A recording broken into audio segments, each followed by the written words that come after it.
Sammy the squirrel was a happy fellow. He lived in a big oak tree in Whispering Woods. His tail was bushy, and his eyes sparkled with mischief. Every day felt like an adventure. Sammy loved collecting nuts, acorns, walnuts, pecans. He gathered them all. He stored them in his cozy tree hole. It was always a treasure hunt, finding the best ones. One sunny morning, Sammy scampered down his tree. He was super hungry for some juicy berries. "Time for breakfast," he chirped, his tummy rumbling. But when he reached his usual berry bush, it was completely empty.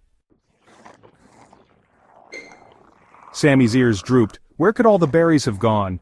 He searched high and low. He checked behind rocks, under leaves, even in other trees. But no berries. Oh dear, Sammy sighed. He felt a bit scared. What if there were no more berries in the entire forest? A tear rolled down his cheek. He missed his yummy breakfast. Suddenly, a voice chirped from above. "What's wrong, Sammy?" It was Rosie, a robin with a bright red breast. She perched on the branch above him. "I can't find any berries," Sammy cried. "What am I going to eat?" Rosie tilted her head. That's strange. Follow me, I think I know a place." And with a flap of her wings, she flew towards the heart of Whispering Woods. Sammy scurried after Rosie.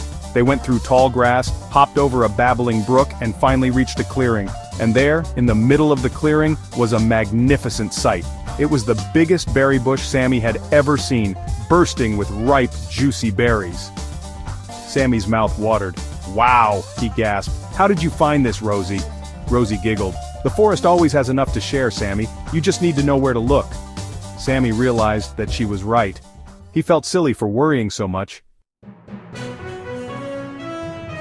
Sammy and Rosie feasted on the delicious berries until their tummies were full.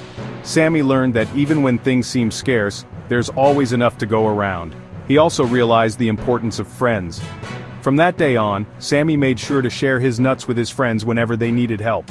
He learned that helping each other is always more rewarding than facing problems alone, and that made Sammy a very happy squirrel indeed.